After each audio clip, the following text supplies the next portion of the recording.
Well, it means a lot to me to have you on today because so many of us grew up on your work. You know, you've contributed to some of the best films. The Lion King is still my favorite animation of all time. You've done Moana, Frozen, Toy Story, Cars, and so many more. And I want to dig into that in a minute, but I want to start at the very beginning.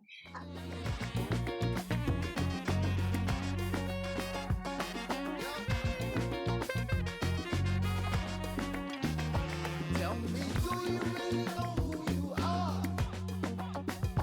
Because if you don't, you won't get that far. Everybody wants to be a superstar.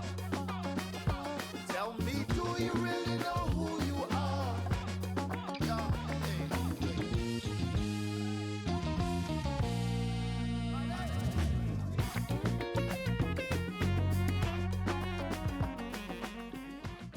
You grew up in Massachusetts, you went to Westboro High School. How would you describe yourself growing up? Were you introverted, extroverted? No, that's a good one. Yeah, I was always extroverted. Um, Okay. I think I was one of the original people to suffer from FOMO. But when I was a kid, it didn't have a name. I Mm, was always wanting to be out doing things. mm, If I heard someone did something fun or interesting, I got jealous.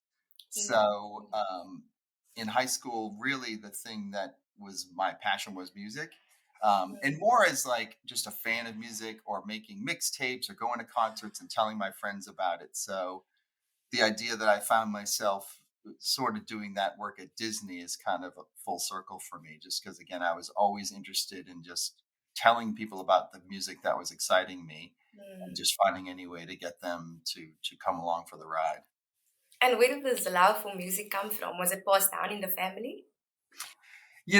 My mom was probably the bigger music fan in my family. She loved Elvis. Okay. And, back then you'd be a kid, you'd sit in the back seat of the car while you're driving to your grandparents' house and the Mm, radio would be on. And mm, we would listen to this show called Casey Kasem in the Top 40, and they would just run through every week the top 40 songs, and I just loved that time just sitting there and not having to, mm. these days you sort of have to, more people curate their music, like then it was just Yes, whatever was yes. on the radio, whatever. Yeah, you had to listen. Yeah, when there's so much access now, I mean, obviously in a great way, but back then, if you were listening to the top 40, most everyone you knew was probably listening to those same 40 songs. So Mm, there was more of a sort of collective community around what music was being consumed. Um, but yeah, I was pretty much just sitting in the car and listening, and then we got a turntable, and I got records, and then started going to record stores, and then I worked at a record store. So that was sort of my journey of just sort of falling in love with music as a fan, but then sort of as a business opportunity as well. So were you working at these stores while you were in high school? Yeah, yeah. Okay. I worked at this store. It's still there, thank God. It's called Newbury Comics, and it's one of the only record stores left. But Mm, and so you're thinking to yourself, Newbury Comics. So it was a comic book store and a record store in one. I don't know why. okay, I don't know why okay. comics won out in the name, but there were the comic book people and the record people. Mm. But I always felt like I kind of sat in the middle. Yes, you Um, were interested in both. yeah, like I was Mm. more interested in the music than the comics, but I was sort of like, can't we all get along? Get along. Yeah, like it's comics Yes. and music, it's all sort of fun stuff. And I think even I think that's even a great way to be just with anything, Mm, like again, like when the comic book people were literally right there in their walls, and I would sort of say, what is this scene, like what's happening? And mm. at the time, this guy said, oh, there's this new cool underground thing called Teenage Mutant Ninja Turtles, and I was like, oh, that's cool, and I bought a copy of that, like one of the early ones, and it was I could see the sort of allure of the whole thing, because if you're music people, you're probably a collector on some level, and comic Mm. people are certainly collectors as well. So um, Okay. yeah, That's so interesting. it was a I great wonder if there's yeah, I wonder if there's more shops like that right now, because that's so interesting. I like that concept. So, Tom, what's your earliest memory, that you have when a piece of music really emotionally impacted you? Oh wow. Whew, that is a good one. Well, you know what? The first, um, maybe not the. I guess I wouldn't remember necessarily the first piece of music, but maybe the first moment that sort of w- broke for me was. So I was a teenager in the '80s, and the band The Police released this classic album called Synchronicity, which had the Okay. song "Every Breath You Take" on it, and like it was one of Mm-hmm. those records that like front to back is just all these great songs. And um so I was 12 years old when that came out, and I remember sort of talking with my brothers and saying like, we should go to this concert. It says a concert coming. Yeah. Yeah. And I'm 12, so obviously my parents would have to be involved. No So worries. yeah. So to my parents' credit, they said, okay, and we bought these tickets to The Police, and it Mm. was at the stadium that the Patriots play in, the New England Patriots. And my poor parents. So of course the ticket says the show starts at 7 o'clock or whatever it says. Mhm. We all know going to concerts, like the Police didn't get on until probably 9:30, or so we probably got there at Yes, 5 yes. to make sure we're there for 7. So my poor parents are standing with us in this stadium, and there's marijuana smoke and all these things going on, and I Bless remember their hearts. I remember thinking, oh, my poor parents. Mm, But that it was like the first time I'd ever been a part of anything like that. Like this mm, giant stadium full of people looking at this stage where this band is playing these songs that are big hits on the radio and singing along and having this great time. mm. And that was a real spark for me in terms of just like what the power of music could be. Because, you Yeah. or I could sit in our room and listen to a song and get a feeling. But that you could be the only one in a way. Mm, But when you're in a mm. concert and you see all these, that stadium held probably 50,000 people, and they were all there focused on this one thing. It was like a moment. It's like, oh wow, like I'm literally seeing the power of music right in front of my Mm, eyes. mm. And now it And can unify people, people from different backgrounds, races, cultures. yeah, And I think that's the power of music, essentially. yeah. Well, and particularly with film music, which is where I've sort of got my expertise now. It's the best ideas are the emotional ones. Mm, If you think of an animated musical, like we look at the projects and we try to find the emotional moments through the story, and we sort of commit to making those moments a song as mm. opposed to dialogue. Um, so again, it's the emotion is the core of everything, and then there's joy is an emotion. So like we also Yes. try to find joy, or if they're dancing or fun or anything like that, are all sort of the cornerstones of how to utilize music. And of course the job here is to make movies better with music. So Mm. And Tom, many people that's watching might be unfamiliar with some terminologies. What's the difference between a soundtrack and a film score? well, so a soundtrack we consider is the album per se of the representation of the movie. So oftentimes in a movie, you might hear a song, but the song's only used for 30 seconds or a Mm. minute. Or there could be a song that inspired the movie but isn't in the movie. So then you sort of collect all Okay. your ideas.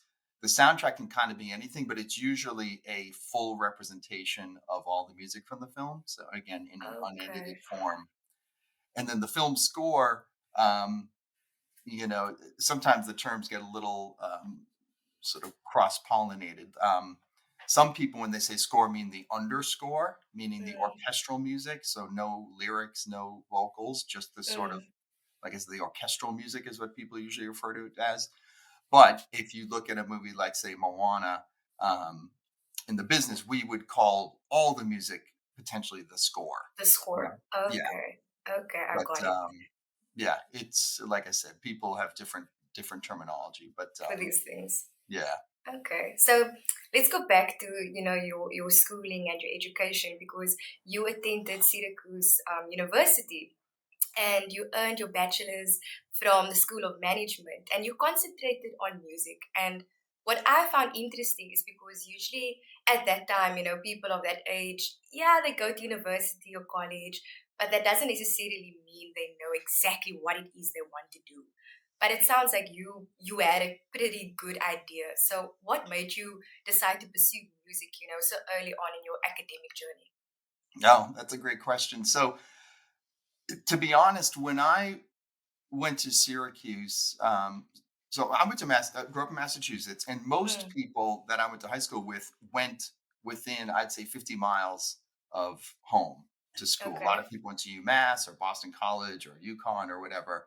Um, and for me, I again, even back to like my high school, like I was always interested in what else is out there, what else is out Mm, there. And at the time, Syracuse seemed like a good fit for me because it was a bigger school, it had a sports program, they had concerts, they had a radio station, all these things. And I was like, that seems like a good place. And it was 5 hours away. Like you had to drive for uh, 5 hours to get to Syracuse. So but I, at the time, so my dad is a lawyer and my mom was a stay-at-home mom and then became a nurse. So okay. certainly we didn't grow up in the arts or Mm, there was no idea of Hollywood or anything like that. So I didn't go there with the intention to potentially work in music. oh. I went to business school and I was like, I'll be a Mm, businessman or something. mm. I don't know. Okay. Um, but when I was there, I did what I think the thing you're supposed to do at college is to just try things. Mm, And when I got there, I saw that they had a concert board, and I was like, "Oh, what's a concert board?" And they said, "Oh, well, the students, there's this group, and they pick the concerts to come to Syracuse, and then we put those concerts on." And I was like, "What?" Like, that sounds interesting. yeah, I want to do that. And I was like, well, how does Uh, this work? And they said, well, the agencies send us a list of the bands and the prices for the bands to come. And I get this list and I'm looking at it. And it's a bunch of my favorite bands. yeah. And the first one I saw was this band, the Pixies, Mm, who are from Boston. And I was a huge fan of the Pixies. And as like, it was, I forget how much, it was probably like $20,000. And I was like, wait a okay. minute. So we can have the Pixies Get come these to people. Syracuse for $20,000, like, and it's in the budget, and they're like, sure. And I was like, well, then let's have the Pixies come to Syracuse. And the Mm, Pixies came to Syracuse, and mm. then I worked for the radio station as a DJ, and I had the worst time slot. It was Saturday night from midnight to 6 a.m. was my Oh, graveyard shift. graveyard shift. Like Mm. the night you're supposed to be out having fun, I was. I mean, it was fun, but it was not. It was Yeah, different. yeah. And then, so back then, which was the early 90s, Mm, what you would do is when you signed up for classes, there was a physical book. There was this big book, and you flip through the book, and you'd have mm, your core requirements. And then I remember flipping to the back of the book, and there were these classes at the School of Music called music industry courses.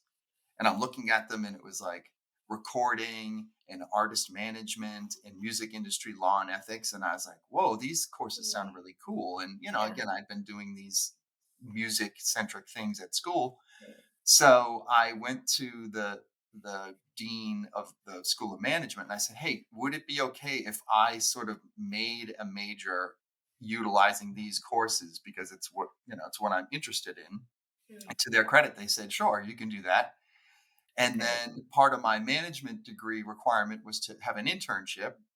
So I got an internship at a concert promoter in upstate New York, and we Mhm. booked U2 and Skid Row and all these Mm, bands. And mm, again, what happened for me in taking those courses and whatever, it just started to feel real. Like I was like, oh, wait a minute, if I'm getting courses in these things from a college, like, isn't I that might as well. yeah, what isn't that what you do? And then Mm, so armed with all that, I kind of cobbled together a pretty good looking resume mm. um, for this music experience. And then my choice was at that time, all I knew was record companies, like in terms of what type of jobs there might be in music. So at that point, you were either going to go to New York or LA. Okay. And you And chose LA. yeah, well, Mm. like, I grew up in Boston. I went to Syracuse. I'm like, I've had enough of weather. Like, Yeah, yeah. no more, thank you. And I thought, Mhm. if I go to LA and it doesn't work out, I can always come back east. I hear you. Yeah, you can always come back home, You can basically. always come back home. So Mhm. my parents are of course very sad, and I said, "Oh, what are you doing?" And I said, "Look, give me 5 years." I said, "If I don't make it in that time, I'll come back." And they're like, "All right." Um, and good news for me is I You made made it. it. So, okay, so after you graduated, we now you went to LA and then you ended up at Walt Disney, of course. How did that come about? Yeah, so back then, there was no LinkedIn, there was no, and my parents didn't know anyone, so it's not like I got, any referrals. Nepotism. No, Mm, yeah, nothing. I had zero. And I knew one guy, and he was a writer, so he was no help to me. yeah. But somebody told me, they said, look, because I did what you're supposed to do. I mailed out my resume at every record company and whatever, and I, as I suspected, no one really called just because it's a referral business. Mm, But somebody told me, they said, they have these agencies where if somebody's sick or on maternity leave or on vacation, they hire people to just fill in. okay. And I said, oh, that sounds perfect. I said, Yeah, I'll yeah. That fill sounds in. like a way in. Yeah, Yes. that's a way in. And I said, I'll Mhm. work harder than everybody else, and they'll hire me, and then I'll work my way up from there. Okay. So kind of exactly what happened was, I signed up for, there were three temp agencies in LA at the time that focused on the entertainment business. And I signed up with all three of them. And I took a typing test and all this stuff, Mhm. because that was a big deal back then. How many words a minute can you type? Yeah. And I started to get, just random little jobs. I got one at BMG Records, one at this place called Scotty Brothers Records, which is Weird Al's label. And Okay. then I got a temp job at Disney, and it was Mhm. in the um, dubbing group. So it's the group that would take a movie or a TV show and then dub it into, Mm, I think we're up to around 50 languages. So that okay. group did that work. And what I didn't realize, much to my advantage, was, I wanted, so once I saw this, I was like, oh, wow, Disney and this big company and all this Yeah. opportunity, this, I would love to get in here. Mhm. And most of the other temps, they were out of work writers or actors or directors. So Okay. they They didn't weren't really, necessarily want to be there. exactly. They didn't really Mm. care to be there. I guess they were hoping to run into Martin Scorsese or something in the halls of Yeah, this place. yeah. And I just wanted to work there. Mhm. And so I just turned into the guy that would do whatever it took. Um, Mm. and then started like, oh, there's this guy, like I'd help you move a piano if I could, like Yeah, whatever you need yeah. me to do. And Yes. then to my plan, they hired me. And then I just, sort of acknowledged what I didn't know and just paid attention and worked hard and just kept my Mhm. focus and just kind of, I mean, I've had every title you can have at this company. Yes, yes, yes. I know you went from being the assistant to the coordinator, the manager, director, vice president, executive vice president, Yes. and now you're the president of Walt Disney. And what's interesting to me, Tom, is that you chose to build up your career in that specific organization, which for me that says a lot about Disney itself. Why did you choose to stay within this organization?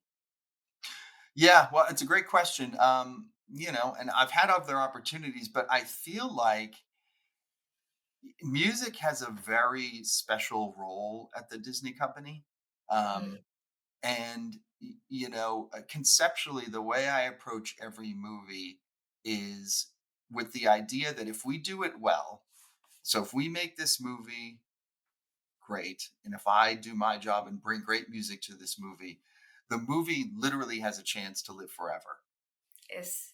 And people are still watching Snow White, they're still watching Dumbo, they're still watching Peter Pan, they're still watching Up and Monsters and Mhm, Frozen, so we're in a different business than most other studios. And I'm not saying that that's better necessarily. Like, I love movies that come out and you watch it and you enjoy it and then you never watch it again. Like, that happens with mhm, most movies. But for us, there's this very unique opportunity, like I said, that these movies get handed down, you know, Yeah. generations. So it soon became evident to me, like I feel like this is the best place to be in film if you want to work in music, because Okay. it has the most reach, the most resources, the most opportunity. Like, I mean, I rarely get people saying they don't want to work with us, you know, Mm, and even if because they say, of, the work that you guys have done, it speaks for itself. yeah. And, the thing about music is in movies, let's say you're whatever, the biggest recording artist in the world. Mm, Obviously, you can make records as many as you want and you can go on tour as much as you want. But being in a movie, you have to be invited, you know? yeah. And it's so if you're interested in that opportunity, and again, I see it every day with artists, like, they grew up inevitably much like you. So the Lion King, like if you were a songwriter, a performer, and I said, "Oh, we're making a new Lion King or another animated movie," you're sort of in the market to be interested because you've had this great experience Yes. with that movie. So again, if you get to be invited to this, so what does that mean to be invited? So like you get to be a part of this movie, and who knows if it's a big hit, maybe it'll go into the park. And Mm. I just got a note last week from an artist that I worked with who was in Paris and went to the park, and her song played in the parade, and she Oh, didn't even know wow. it, and Mm, she just got choked up. And wow. that's not something you can create on your own. You have to be a Mm, part of this thing that we're doing over here. And again, we're the rare company that has a park and has a parade with the songs in it. um, so again, for me, it's just so exciting, to be a part of something where, again, the movies are our focus, and I don't look down the line and start planning the rides and the parades and all that. Like, you got to focus on the movie. movies first, yes. Yeah, make sure the movie's great. But then if it is and it resonates, the sky's the limit. We could do a Broadway show on it, or in working with Shakira on Zootopia. Again, Shakira has accomplished everything you could possibly accomplish in the world. Mm, But yes, it's just a household name. yeah, household name. But when I brought her that gazelle doll and pressed the button and her voice came out of it, like, you Yeah, can't beat yeah, that. You can't yeah. beat Who that. would have expected Shakira? Yeah, exactly. Hmm. So, for those who's not familiar, what is the role of a music supervisor in the film industry? So a music supervisor really, most simply put, I think, is to make the filmmakers comfortable with music. Okay. And when I say comfortable, music, a lot of filmmakers consider music a language that they don't speak. Mm, And it's our job as music supervisors to remove that fear, that you should use your words, and it's our job to help translate those words into music. mm, So, we'll look at a movie again with an expertise towards what the power of music can be. And most directors understand that too, but they just, again, a lot of them feel like, oh, there's this whole language being spoken that I don't speak. And they don't how am I supposed, understand. yeah, Mm, I don't literally understand. There was a language. But we just, like I said, try to make them comfortable and then just offer suggestions about mm, what it could be. Maybe there's a song here, or we license something, or have something written, or maybe there's no music, or there's mm, underscore can cover this. So again, it's we look at our job as just to bring comfort to them in terms of that not knowing, having to know all the answers, and then providing suggestions and then executing those ideas. okay. So, during what part of the process do you, as a film executive, as a music executive, get involved? We get involved in everything. Yeah. So Okay. we could, let's say you have a director that is terrified of music and has terrible taste, and they acknowledge that. It's like, I don't know anything about music and I hate it. Mm, So we would read the script, or in an animated movie, we sort of board out the movie. So we'll draw the pictures and then we'll put it on the screen and look at it. So we might identify moments that could be musicalized. So let's say okay. it's someone dancing in a bar. Okay, so we would say, okay, like as music supervisors, we look into the details. Like, what kind of bar is this? Where Mm, in the world is this bar? So we'll start to focus on what would be the right music to play in that bar, and mm, then we could either decide to write a song for that moment or license a song. So let's say it's license a song. So then we have relationships with the record companies and the music publishers to explain to them how we would want to use their song, and then we have teams of people that negotiate the rates for what that would be, and tidy up all the rights, and then we can put that in the movie. Or let's say the director says, "No, I want it to be like the hottest new bar, and it's a new song that they're dancing." Okay, so then we would look at it. Well, who, again, using that information we have. Let's say it's in Istanbul. There's a bar in Istanbul, so we would say, okay, what would a bar in Istanbul be Sound playing? like. Sound Mm. like, and what year is it? Okay, it's 2025. Okay, great. So then we would figure that out, Okay. and then we would um, either approach the songwriter or the artist, kind of depending on what you feel is leading. I usually lead with the artist. So, like, Mm. say with Zootopia, like, we knew we wanted this big global song that could sort of tie the world together. And what better artist than Shakira? So we go to Shakira and say, "Hey, Shakira, we want you to do this thing." And then we say, "How do you want to write that song? Do you want to write it? Do you want to have someone else write it? Whatever." And then we will do all the negotiating for that and then go on to help produce the song. Okay. So is it true that animation movies can take more than 3 years to, be complete? Oh, yeah. Yeah. Yeah, Three that's years a is long time. 3 years is lightning fast. Yeah. If you want, I don't know if it's a good or bad story, but I worked Mm. on that movie Tangled, This is and yes. I worked on that movie for 8 years. Yeah. So, and when you think of 8 years, when I think of 8 years, I think of high school and college. So I'm like, the entirety of my high school and college years was spent working on Tangled. Now, the good news for me is I work on every movie, so I'm not just focused. But there are some people that just worked on Tangled for eight Okay. years. So they were zoned in, like, specifically on wow. Yeah. Now, the good news, thank God, the movie was a success. But like The hard anything, work paid off. yeah. But it could have not been, and then somebody could have Mm, spent their college and high school amount of time on a movie that didn't work. But mm, again, we thankfully cracked that one, and mm. it's become one worth following. And what's the process like, when you kind of decide on a specific songwriter or producer that you want involved in a particular project? I'm sorry, say that again. And what's the process like when deciding on, you want to work with a specific songwriter or producer on a particular project? Oh yeah, it's funny. That's a good question. For me, a lot of it is, um, we'll look at the artist's body of work, and then Mm. what I like to do is find. Let's say it's a song moment. We have a song moment in a movie.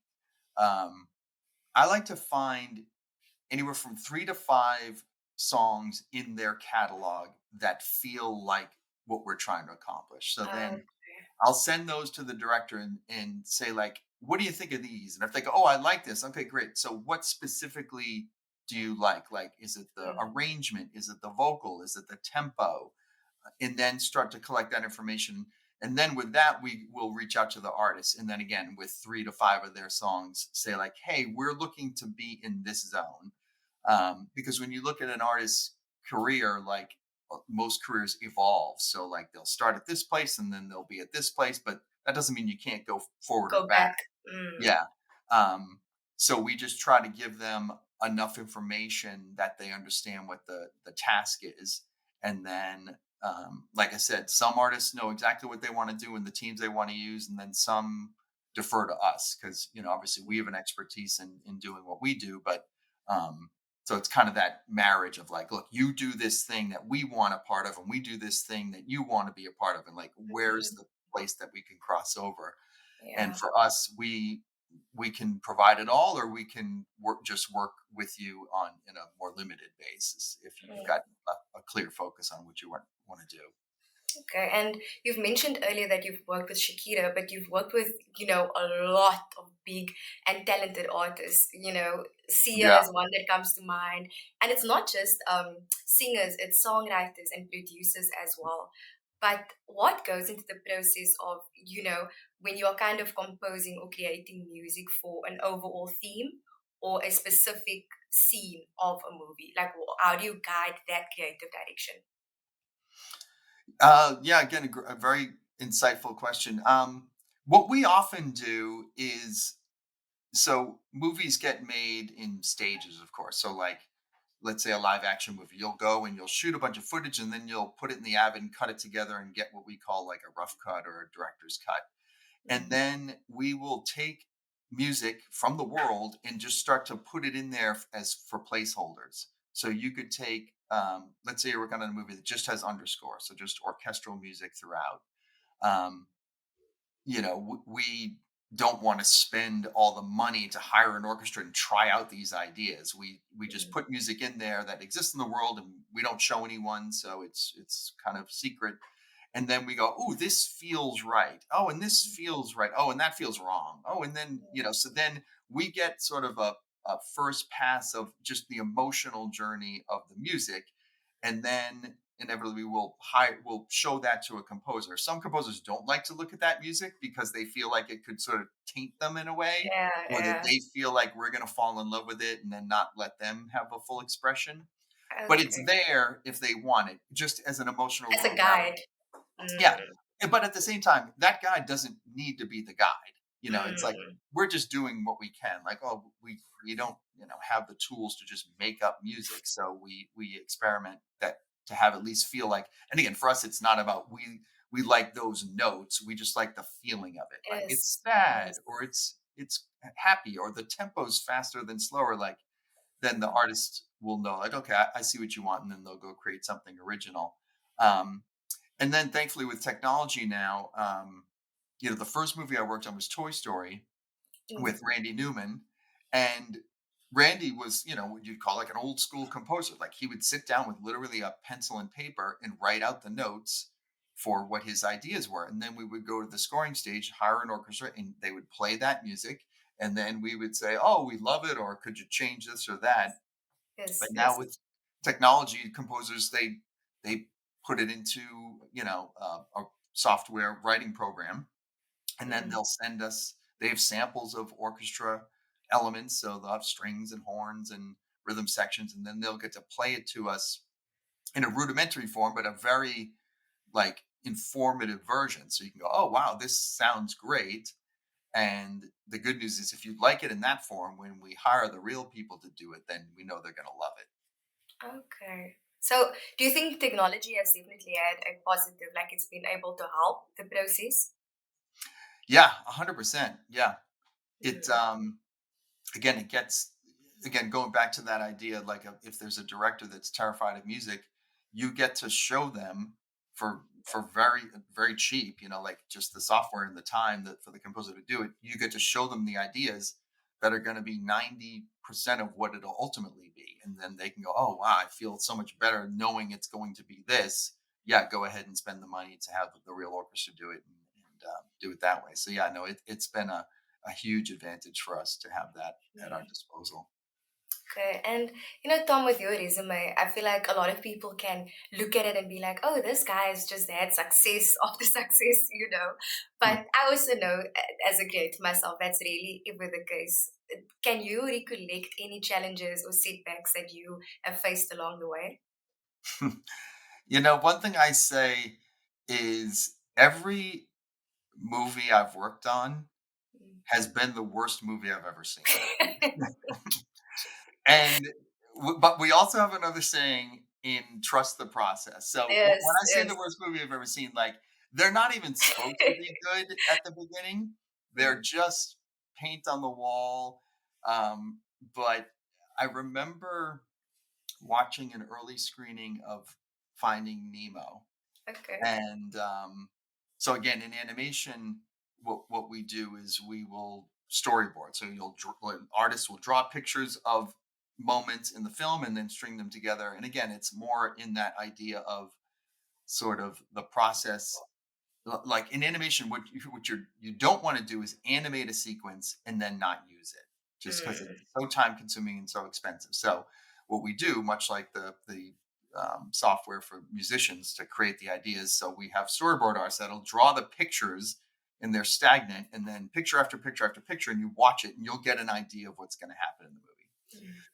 And I remember watching Finding Nemo, and it was a picture of a fish talking to another picture of a fish. and it was like blah blah blah blah blah blah, and I was like, "Oh, this is so Guys. boring," you know?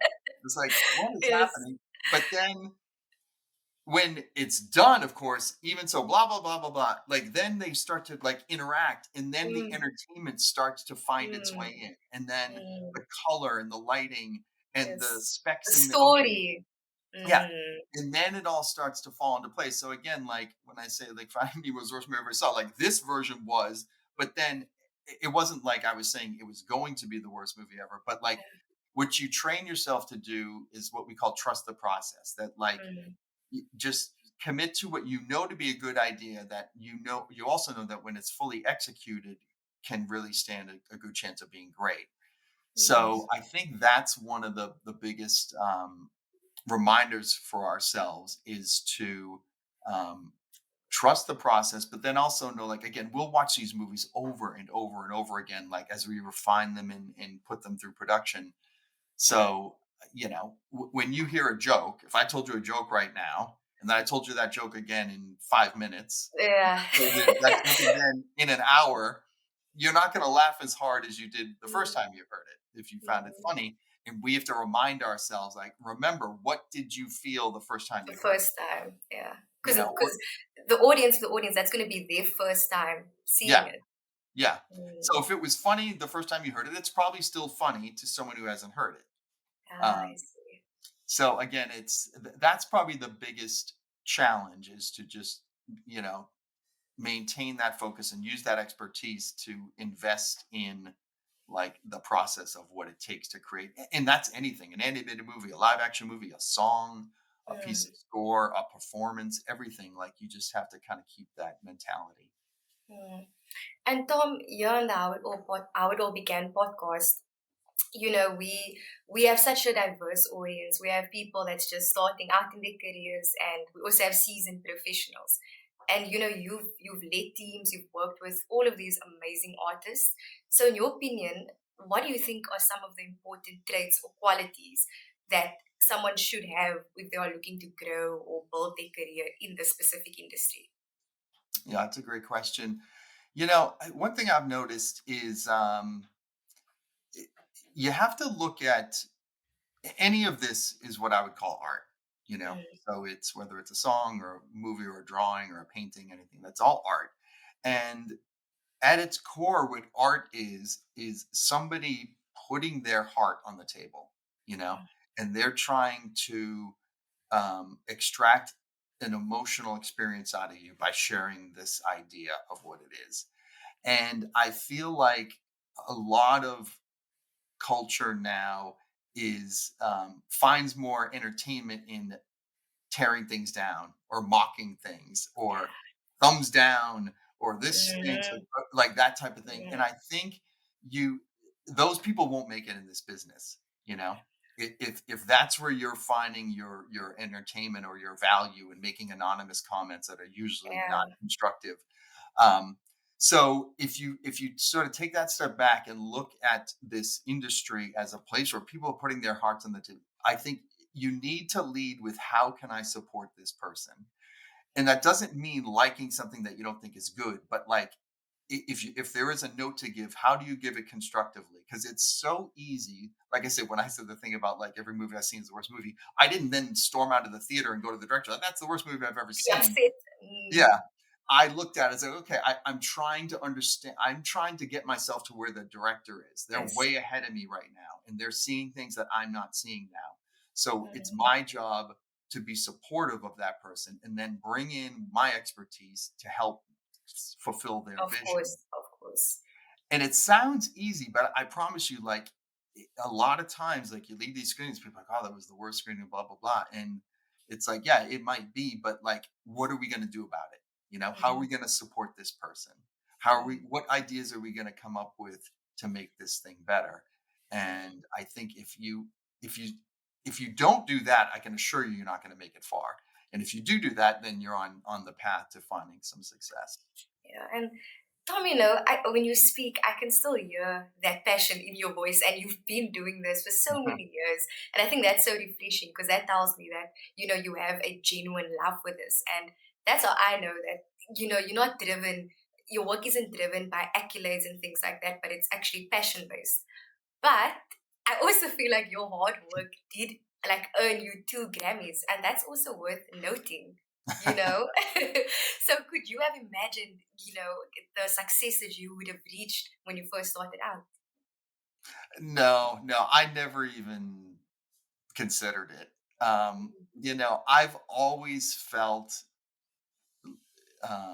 fortunate to be here, and not in the physical. I feel like I've contributed a lot, and I'm proud of what I've done. But it's knowing that I was able to come into this company that had so much history, and people are very protective and territorial about Disney. It's Yeah, like a lot of people have so many sort of core memory, emotional, like attached. identifying. Yeah, Mm, whether they went to, like, I remember I went to the Walt Disney World. My parents took us to Walt Disney World in 1981, yeah. and honestly, I don't remember any other thing about 1981 than other than I went to Walt Disney World, and so that lives with me. And I remember watching this show that was called The Wonderful World of Disney. I think it was on Sunday nights, and I remember sitting on the floor and watching Wonderful World of Disney. And again, I never thought about even working there. It almost didn't seem like a place to work. It just seemed like a mythical, Yes, yes, magical place that yes. just existed with only people that um, had some superpower could possibly work there. Work But at Disney. Mm, yeah, but when I got there, and again, I think part of the reason I've been here my entire career was that um, there is a different, the thing you're responding to, and I appreciate you sharing, is like it's not about money, it's not about awards, it's not about access, it's about being allowed to make these projects that get seen all over the world and are passing the test of time. mm. Um, and almost every day I run into someone who says, "Oh, I saw this movie or that movie," and even if they don't know that I worked on it, or I go to if Yeah, I walk through an airport and I see a kid pulling a car's this. piece of luggage, it just makes me feel good. Like, and I don't tell the kid like, "Oh, I worked on cars," like, or whatever, but it just makes me feel good. It's like, "Oh, I worked in that movie," and that kid like knows something that I touched and is in the world, and it touched him, and now he decided to, he could have any bag in the world, and he picked a But cars he bag. wanted cause. Yeah. Yes, And yes. obviously, when you go to the park and you see all the kids and parents even dressed up in these characters, it's really a special, special place. So Mm. yeah, but again, I never even dreamed to be here. So, but I feel fortunate every day.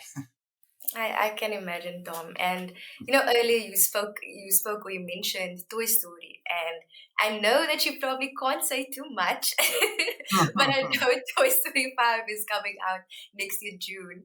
And can you possibly share, even the smallest glimpse of what we can expect from the iconic franchise? How about this? You're gonna love Okay. it. Okay, I'll uh, take that. yeah, we're still working. All I can say is, the that's obviously, again, what an amazing coincidence that that's the actual first movie I worked on, was the first Toy Story. So Oh, to okay. be working on the fifth one just doesn't even seem like, I'm not that old. Mm. How can I be on the fifth one? But uh, the magic to me for that project is those characters, Mhm. and how much care has been spent on each of their identities instantly gettable. Like, you can cut to Rex for 4 seconds and get a piece of entertainment that feels like it lasts an hour, but it's literally 4 seconds. So Andrew Stanton, who's directing it, um, he was there from Toy Story 1 as well. He knows um, those characters as well as anyone. So that feeling you get when you watch Toy Story and you think about Toy Story is in the best hands with Andrew right Man. now. So I guess that's the only way I can say without getting specific. But like, the thing you love about it is coming your way again. Okay, okay. That's reassuring to know. So, and Tom, I want to ask you, is it more difficult creating music, for sequels?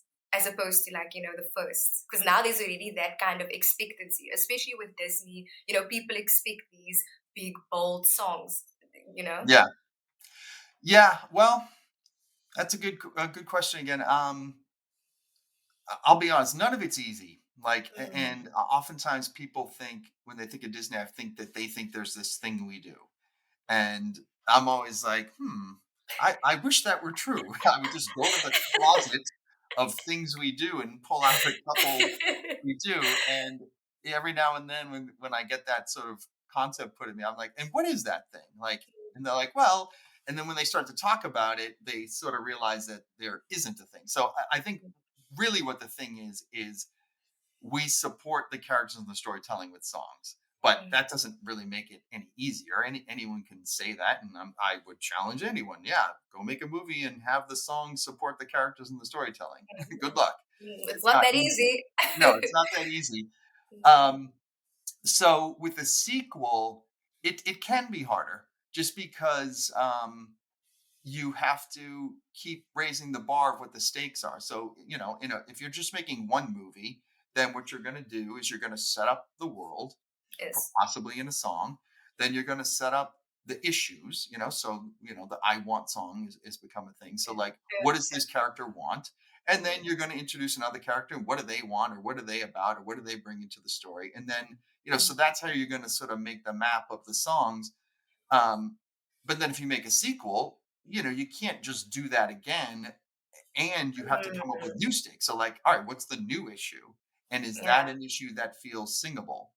And when we talk about singable, that usually means relatable, you know. Okay. So if you think of Frozen with Let It Go, obviously a big smash hit song, Yes, but yes, yes. I think part of the reason that that song is so successful is Mm. obviously none of us are afflicted with uncontrollable ice coming through our hands and Mm, people being afraid of us and wanting to kill us. But I feel like all of us have felt misunderstood and unwelcome, and feeling that the only way to move forward is to run away. You know, yes, and yes. whether you felt that, you at least understand that. So, like, I think that's why that song works so well, because you as an audience member, again, you don't have an affliction like that, but you've probably felt like, oh, I don't Mm, feel heard or understood. that And feeling is universal. yeah, that feeling is universal. So when you hear that song, you can think of Elsa, of course, but you can also sort of see yourself in there. And again, we're not saying we want people in that place, but like, if you're like, oh, I get it. Whereas, I've worked in a lot of movies that didn't get made. And Mm, oftentimes what the biggest stumbling block is that you can't relate to it. You know, yeah, there's something yeah. about it that's like, I don't know what that is. And that's a tough place to be, particularly if you're making a musical. Mm, okay. And Tom, just from our conversation, I can hear that you're not planning on stopping anytime soon. I can tell that this momentum is going to keep on going. So, what else can we expect from the studio? Any exciting projects that you can touch on? Yeah, I mean, next week we have two premieres. We have a premiere for Fantastic Four, Okay. with music by Michael Giacchino, and then we have a premiere for Freakier Friday. Ah, Um, yes, yes, yes, yes, yes. That's yeah, also a classic, eh? that's a classic. Yeah, Mm-hmm. and then later in the year we have in October we have Tron with Nine Inch Okay. Nails doing the music. We have the Bruce Springsteen movie from our 20th Century group, and then Avatar. Um, Oh, that's going to be a big one. Okay. That's gonna be, oh, and then, of course, Zootopia too. Ah, Um, okay, okay. so we've got, a full slate, and the great news for me is a lot of them have really important music roles. Mm, Um, and, it's interesting, I don't root for it one way or the other, so it's not our job to just fill these movies with music. It's simply, if the idea is just to have a little bit of music, then, one of my favorite movie scores of all time is, Alan Silvestri's score for Castaway. mm, And it's at least a 2.5 hour movie. And I think there's only 20 minutes of music in it. yeah, yeah. But that music is just so powerful for me. But a good proof of point that, again, it's not about the quantity. It's just about like what is it doing in the movie? How And much so, does it add to the yeah, overall movie? yeah. Okay. So Okay. yeah, again, we're not about sticking hot pop songs in there if they don't belong. But if it belongs, we're gonna find it and we're gonna chase it down and try to get it to be the best it can be. Ahmed, Tom, thank you so much for joining us today. It's been very insightful. I've learned a lot, and I think I have a newfound respect and appreciation for the hard work that goes into, creating a film score. And yeah, thank you so much. I appreciate you having me, and I appreciate you had great questions. There was like no dead time, which is Oh, it makes it easier for me because I respond to the enthusiasm of the audience, and you know thank you the idea so that much. the idea you were prepared and excited makes it so much easier for me. So thanks for that. Thank you, Tom. That means the world. Thank you.